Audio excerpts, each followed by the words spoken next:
지금부터 얼어붙은 남북 관계 고비 넘어 새로운 지평 될까라는 주제로 세션 2를 시작하도록 하겠습니다.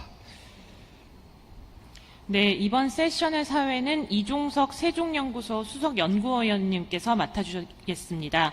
발표와 토론으로 고유환 통일연구원장님, 이정철 숭실대학교 교수님, 나희승 한국철도기술연구원장님, 신영전 한양대학교 교수님께서 수고해 주시겠습니다.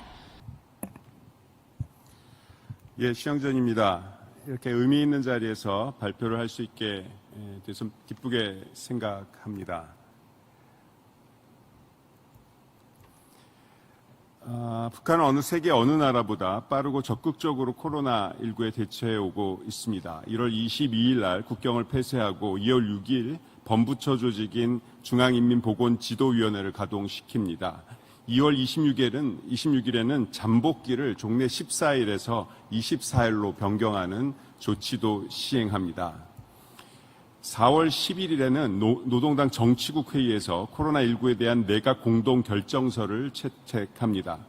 현재까지도 북한은 코로나19 환자가 없다고 이야기하고 있습니다. 그리고 최근 6월부터는 2개월 늦었지만 개학을 하는 등 일정 정도 관리하에 있는 것으로 보입니다. 하지만 그건 현재까지의 이야기고요. 앞으로 어떤 변화가 있을지는 아무도 알 수 없습니다.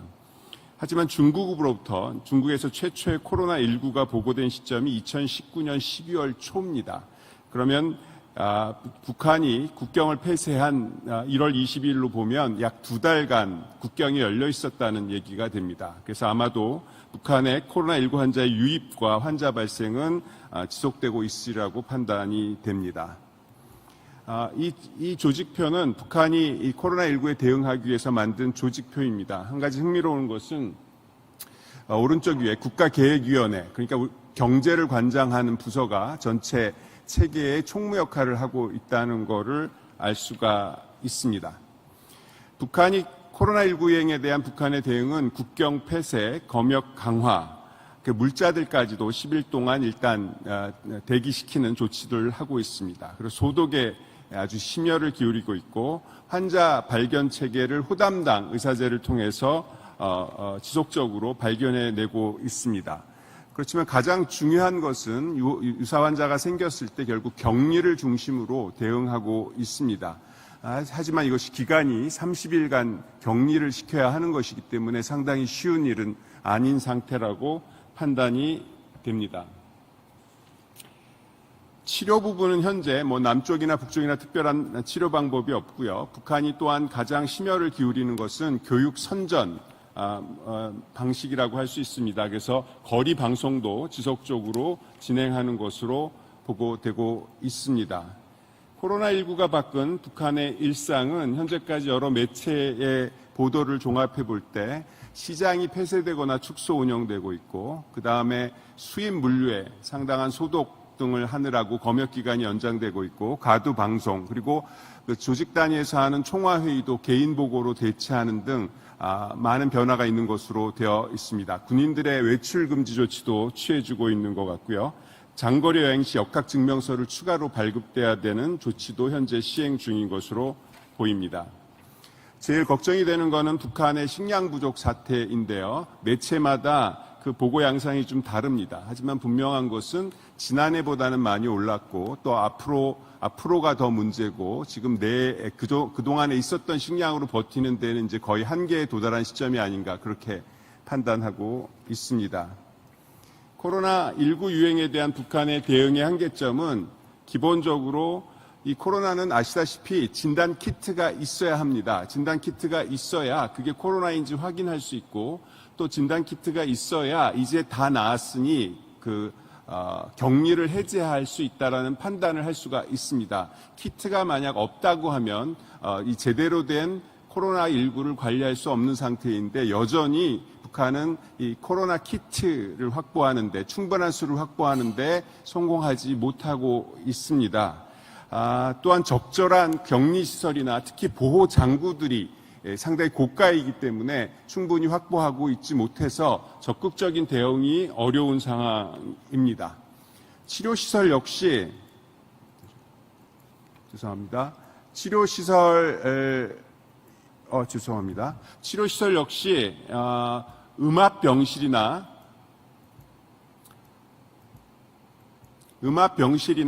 그다음 보호구 등의 장비가 필요한데 현재 그것이 충분하지 못한 것으로 보여지고 있습니다. 무엇보다도 마지막으로 지금 시시각각으로 코로나19에 대한 정보들이 계속 업데이트되고 돼 있는 상황에서 매우 전문적인 이 전문가 간의 커뮤니케이션이 이루어져야 하는데 해외 동향을 열심히 보도하고 있긴 하지만 아주 전문적인 전문가 간의 커뮤니케이션은 절대적으로 부족한 상황이라고 보고 있습니다. 결론적으로 북한의 유행병 대처 능력을 대폭 향상시키기 위해서는 무엇보다도 국제적 협력이 필요합니다. 왜냐하면 이 코로나19는 일국 한 나라 정부가 혼자서 감당할 수 있는 일이 결코 아니기 때문에 지금 현재 북한도 특히 남한과의 협력이 필요한 상황이라고 할 수가 있습니다. 향후 코로나 전국에서 남북 보건의료 부분 협력 가능성에서 영향을 미칠 것은 여러분들이 다 아시다시피 네 가지입니다. 하나는 앞으로 코로나가 얼마나 크고 오래가고 치명적인 양상으로 변화할지 하는 것이고요. 미국, 중국, 또 북한 내 경제 상황입니다. 부정적인 요소는 아마 여기 계신 누구도 100개 정도는 들 수 있을 거라고 생각하기 때문에 긍정적인 요소를 찾아봤습니다. 역사적으로 볼 때 남북 간의 교류의 물꼬를 텄던 때는 언제나 재난과 어려움이 있을 때였습니다. 1984년 서울 경기 일대 홍수가 났을 때 사실은 해방 이후 최초로 남북 간 물자 교육이 이루어졌는데 남에서 북으로 간 것이 아니라 북에서 남으로 왔었습니다. 북이 쌀을 보냈던 거죠. 1995년 큰물 피해도 남북 간 교류를 여는 계기가 됐습니다. 그래서 오늘 저희가 이 자리에 모여서 지혜를 모으는 거라고 생각이 됩니다. 또한 아시다시피 보건 분야는 가장 비정치적이고 양측이 윈윈할 수 있는 부문입니다. 그렇기 때문에 또한 남한 정부에서는 지금 현재 남북 교류 협력에 의지가 있는 정당이 과반수를 넘는 상황이 그나마 희망적인 상황이라고 생각합니다. 세계보건기구 전 사무총장인 브룬트 그란트는 이렇게 말했습니다. 우리는 미생물로 가득한 하나의 호수 안에서 헤엄치고 있다. 그것이 우리가 지금 맞이하고 있는 현실이라고 할 수가 있습니다. 경색 국면 하에서 지금 현재 코로나뿐만 아니라 남북 모두 고생하고 있는 것이 있습니다. 그것은 코로나19뿐만 아니라 결핵, 말라리아, 조류독감, 아프리카 돼지열병 등 지속적으로 발생하고 있습니다. 이것을 위해서는 보다 포괄적인 아젠다를 구축할 필요가 있습니다. 또한 김정은 정권에서 지금 심혈을 기울이고 있는 관광산업도 국제 공조에 기반한 이 검역 체계의 확립 없이는 불가능한 상황입니다. 그리고 또 하나 주목할 것은 글로벌 보건 안보화 경향입니다. 최근 미국을 중심으로 이 보건의료 문제를 국제 정치의 도구로 활용하려는 움직임들이 이루어지고 있습니다. 거기에 대해서 소위 균형을 잡고 견제를 하고 또 그러기 위해서는 이 남북 간 보건의료의 공조 역시도 매우 필요하다고 생각합니다. 제가 마지막으로 드릴 말씀은 한국 정부, 북한 정부 등에게 하고 싶은 말이고 요청사항입니다. 우선 한국 정부는 에 대해서 할 말이 있습니다. 첫 번째, 북한은 문재인 정부의 지향을 의심한 적은 한 번도 없습니다. 다만 능력을 의심할 뿐이죠. 따라서 문재인 정부가 해야 되는 것은 더 이상의 말이 아니라 행동이라고 생각이 됩니다. 또한 두 번째로 한국 정부는 코로나19와 관련해서 중요한 모멘텀을 놓쳤습니다. 적어도 두 번 놓쳤습니다. 한 번은 하노이 회담 전날 남북 정상이 합의했던 이 타미플루를 보내지 못했습니다. 그래서 북쪽 사람을 만나면 타미플루 하나 보내지 못하는데 남쪽이 할 수 있는 일이 뭐겠느냐라는 질문을 제기하고요. 저는 대답할 말이 없었습니다. 또 하나는 사실 3월 초 가장 코로나가 위기의식으로 등장했을 때 사실 남쪽 정부는 아무 일도 하지 못했습니다. 적어도 이 두 가지 모멘텀을 놓쳤습니다. 어려웠던 이유는 100가지도 더 들 수 있을 것이나 어쨌든 못한 것은 못한 것입니다. 더 심각한 것은 세 번째 기회가 오더라도 현재의 의사결정 논리, 구조, 속도 조직으로서는 여전히 그 모멘텀을 살리지 못할 것이라고 생각이 됩니다. 따라서 대응 원칙과 조직을 개편할 필요가 있습니다. 다음은 물자 이동과 관련해서, 특히 남북 이동 물자와 관련해서는 독자적인 의사결정과 이동 경로를 확보해야 합니다. 또한 인도적 지원 물자에 대해서는 유엔으로부터 포괄적 위임을 받아서 일일이 유엔의 허락을 받는 일이 없어야 적기에 적절한 물건을 보낼 수 있습니다. 또 이동권 확보 문제는 특히 유엔사의 월권을 우리가 강력히 경고하고 우리 자주적인 이동권을 확보할 필요가 있다고 생각이 됩니다. 특히 타미플루 사건은 보건의료와 관련해서 남북 정상회담이 약속했던 것입니다. 그것을 못 보냈고 그걸 유엔사가 트럭이 안 된다는 이유로 월권으로 막았고 또 그 월권으로 막는 유엔사를 밀쳐 제치고 트럭을 보내지 못한 한국 정부에 저는 매우 심각한 잘못이 있다고 생각이 됩니다. 또 드리고 싶은 말씀은 지금 이 시점에서 저는 문재인 대통령이 중국, 북한, 일본을 향해서 동아시아 보건 아젠다 그룹을 만들자고 제안할 필요가 있다고 생각합니다. Geography is destiny란 말이 있습니다. 지리학은 우리의 운명과도 같은 상황이기 때문에 저는 특히 이런 최근의 감염병 문제가 지극히 지리적인 요건과 관련이 있기 때문에 저는 문재인 대통령이 행동으로 보여주는 것 중에 하나는 이 3개국을 포함하는 동아시아 보건 아젠다 그룹을 제안하고 이 감염병이나 재난 문제들에 대해서 공동 대처하는 모임을 만들어야 된다고 생각합니다. 그리고 그 틀 내에서 동아시아 건강기금 또 아시아 유니세프가 아니라 아시아 어린이들을 책임지는 기금 같은 활동들로 확장해 나가야 한다고 생각이 됩니다.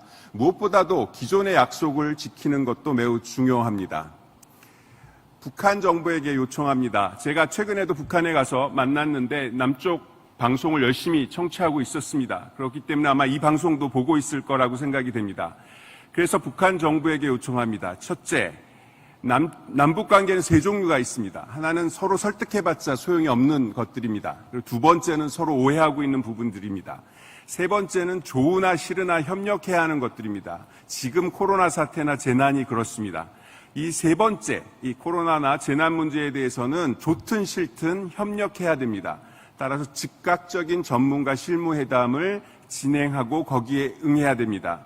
두 번째는 한국 정부에 대한 불만이나 섭섭함과 무관하게 남쪽 민간단체에 대한 교류를 즉각 재개해야 합니다. 북한은 남북 민간단체에 대한 교류를 잠정적으로 축소하거나 중단해오고 있습니다. 저는 어떤 논리로도 한반도 평화를 지향하는 남쪽 민간단체의 교류를 중단시킬 수는 없다고 생각합니다. 남쪽 민간단체 교류를 허락하지 않는 정부는 그것이 남쪽 정부든 북한 정부든 저는 우리 민족을 부정하는 반통일, 반평화 세력이라고 생각합니다. 또한 더불어서 이제 얼마 남지 않은 이산가족 상봉을 반대하거나 추진하지 않는 사람은 남쪽 정부든 북쪽 정부든 반인륜적 정권이라고 생각이 됩니다. 또 하나 그러한 남북 단체에 대한 신의를 저버리는 일이기도 합니다. 그리고 무엇보다도 북한은 민족 대단결이라는 김일성 주석의 유훈을 부정하는 행위입니다. 따라서 즉각적으로 적어도 남쪽 민간단체에 대한 교류의 문을 열어주시기 바랍니다. 미국과 유엔사에게 얘기할 말도 있습니다. 타미플루를 왜 북송 못하게 했습니까? 이건 반드시 짚고 넘어가고 그 월권은 비판받고 반성하고 다시는 이런 일이 없어야 합니다. 미국에 대해서는 무리한 방위비 요구 중단해야 됩니다.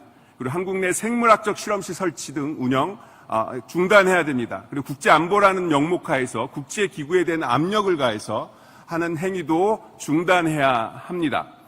인권은 중요합니다. 북한의 인권도 중요하고 남한의 인권도 중요합니다. 하지만 인권을 자국의 이익을 위해서 무기화하는 것은 중단해야 합니다.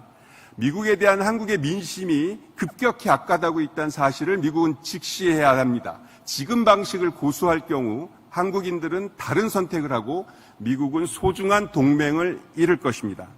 마지막 추가 얘기입니다. 저는 개인적으로 제2의 기근이 90년대 말 제2의 기근이 오지 않을까 걱정하고 있습니다. 왜냐하면 상황이 너무 비슷하게 돌아가고 있기 때문입니다. 특히 괜찮다 담합이 일어나고 있습니다. 북한은 끄떡없다라고 해서 괜찮다고 표시를 하고 있고, 미국은 우리의 제재가 인도적 문제를 야기할 만큼의 상황은 야기하고 있지 않다라고 얘기하느라고 북한의 문제가 심각하지 않다고 얘기하고 있습니다. 이것은 1990년대 말 그 기근 상황과 매우 유사하게 돌아가고 있습니다. 따라서 이러한 식량 위기, 게다가 1990년 말보다 더 심각한 것은 거의 밀봉 수준의 그 조중 국경이 차단되고 있습니다. 특히 중국이 북쪽에 대해서 코로나19 때문에 국경을 차단하고 있어서 이젠 탈북자들이 거의 한 달에 100명, 200명 넘어오던 탈북자들도 이제 한 4명, 5명 넘어오고 있는 상황입니다. 이렇게 되면 비공식 중국과의 교류도 안 된다는 얘기입니다. 이것은 1990년대 말에도 중국 국경은 열려 있었습니다. 이것이 계속되면 30만 명 이상이 굶주렸던 상황들이 또 일어날 수 있습니다. 이 문제를 조속히 해결하지 않는다면 저는 역사에 큰 죄를 다시 저지르는 일이라고 생각이 됩니다. 이번 코로나19 대유행이 만들어낸 어려움과 새로운 경제 국면에도 불구하고 저는 이번이 전화위복의 계기가 돼서 한반도의 원 헬스, 원 코리아의 희망을 만들어낼 수 있어야 한다고 생각합니다. 조금 길어서 죄송합니다. 예, 시행렬 교수님 발표 감사합니다. 정말 남북 보건의료 협력을 실제 고민하고 추진해 온 분으로서 생생한 그런 말씀이 있었고요. 어떻게 본다면 기존에 여러 저도 사회과학자지만 사회학자들 중심 논의에서 이눈치, 저눈치 보느냐고 뺐던 얘기들을 생생하게 말씀하셔서 너무 감사합니다. 신 교수님한테는 질문을 드리자면 제가 플로에서 본 질문이 없기 때문에 또 시간도 많이 경과했기 때문에 아까 드린 질문들을 하나씩 해주시는데, 신 교수님은 지금 말씀하신 것처럼 남북한 간의 의료보건 협력이 굉장히 필요하고요. 물론 동북아 아젠다로 또 말씀하셨습니다만, 이제 남북 관계로 말씀을 드리자면은, 그런 가운데, 어쨌든 간에 지금 의료보건에 대한 것은 인도주의 협력에 해당되지 않습니까? 그래서, 사실 퍼주기 논쟁이나 이런 걸로 이걸 갖다가 못하게 할 수 있는 것도 아니고 또 과감하게 우리가 할 필요가 있는데, 지금 실제 정부에도 1조 2천억의 남북교류협력금이 있지만, 거의 매년 불용 처리, 쓰지 않고 넘어가고 있어요. 하지 않고.